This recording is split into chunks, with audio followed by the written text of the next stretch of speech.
क्या होगा कलयुग के अंत में? मनुष्य की औसत आयु 20 वर्ष ही रह जाएगी। 5 वर्ष की उम्र में स्त्री गर्भवती हो जाया करेगी। 16 वर्ष में लोग वृद्ध हो जाएंगे और 20 वर्ष में मृत्यु को प्राप्त हो जाएंगे। इंसान का शरीर घटकर बोना हो जाएगा। ब्रह्मवैवर्त पुराण में बताया गया है कि कलियुग में ऐसा समय भी आएगा जब इंसान की उम्र बहुत कम रह जाएगी, युवावस्था समाप्त हो जाएगी।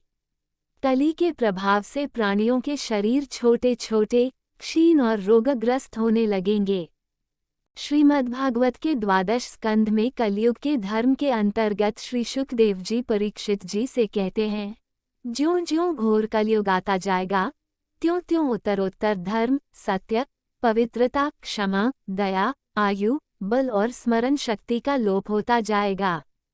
अर्थात लोगों की आयु भी कम होती जाएगी जब कलिकाल बढ़ता चला जाएगा।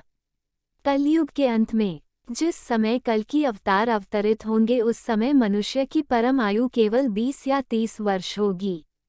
जिस समय कल की अवतार आएंगे, चारों वर्णों के लोग क्षुद्रों के समान हो जाएंगे। गौएं भी बकरियों की तरह छोटी छोटी और कम दूध देने वाली हो जाएगी। कलयुग के अंत में संसार की ऐसी दशा होगी कि अन्न नहीं उगेगा। लोग मछली मांस ही खाएंगे और भेड़ व बकरियों का दूध पिएंगे। गाय तो दिखना भी बंद हो जाएगी, होगी तो वह बकरी समान होगी। एक समय ऐसा आएगा जब जमीन से अन्न उपजना बंद हो जाएगा, पेड़ों पर फल नहीं लगेंगे। धीरे धीरे ये सारी चीजें विलुप्त हो जाएंगी। गाय दूध देना बंद कर देगी। स्त्रियां कठोर स्वभाव वाली व कड़वा बोलने वाली होंगी। वे पति की आज्ञा नहीं मानेंगी। जिसके पास धन होगा उसी के पास स्त्रियां रहेगी। मनुष्यों का स्वभाव गधों जैसा दुस्साह, केवल गृहस्थी का भार ढोने वाला रह जाएगा। लोग विषयी हो जाएंगे। धर्म कर्म का लोप हो जाएगा। मनुष्य जपरहित, नास्तिक व चोर हो जाएंगे। सभी एक दूसरे को लूटने में रहेंगे। कलयुग में समाज हिंसक हो जाएगा। जो लोग बलवान होंगे उनका ही राज चलेगा। मानवता नष्ट हो जाएगी। रिश्ते खत्म हो जाएंगे। एक भाई दूसरे भाई का ही शत्रु हो जाएगा। जुआ, शराब, परस्त्रीगमन और हिंसा ही धर्म होगा। पुत्र पिता का और पिता पुत्र का वध करके भी उद्विग्न नहीं होंगे।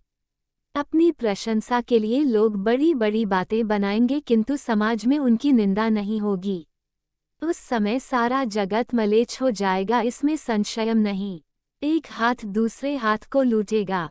महर्षि व्यास जी के अनुसार कलयुग में मनुष्यों में वर्ण और आश्रम संबंधी प्रवृत्ति नहीं होगी।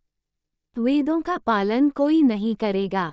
कलयुग में विवाह को धर्म नहीं माना जाएगा। शिष्य गुरु के अधीन नहीं रहेंगे। पुत्र भी अपने धर्म का पालन नहीं करेंगे।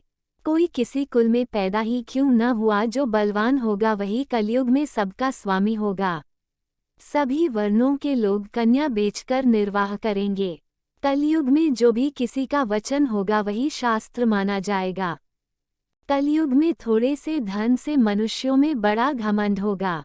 स्त्रियों को अपने केशों पर ही रूपवती होने का गर्व होगा। कलयुग में स्त्रियां धनहीन पति को त्याग देंगी। उस समय धनवान पुरुष ही स्त्रियों का स्वामी होगा। जो अधिक देगा उसे ही मनुष्य अपना स्वामी मानेंगे।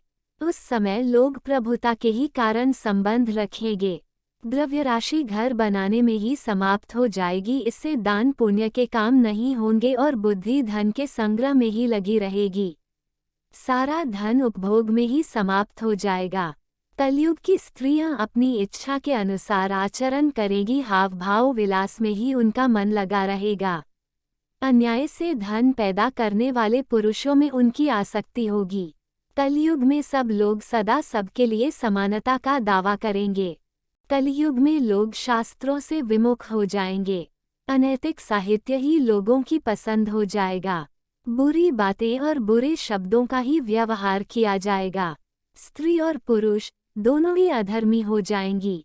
स्त्रियां पतिव्रत धर्म का पालन करना बंद कर देगी और पुरुष भी ऐसा ही करेंगे।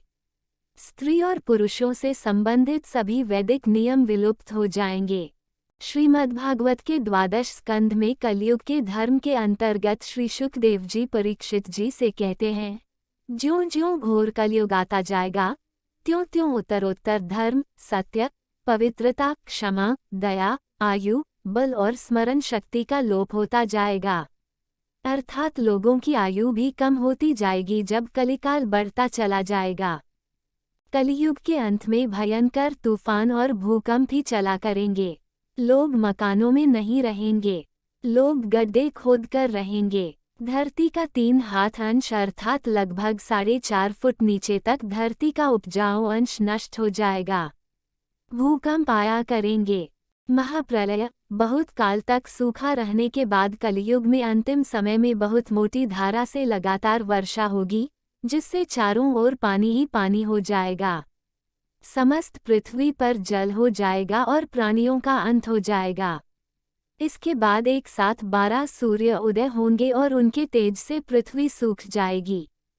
महाभारत में कलियुग के अंत में प्रलय होने का जिक्र है, लेकिन ये किसी जल प्रलय से नहीं बल्कि धरती पर लगातार बढ़ रही गर्मी से होगा।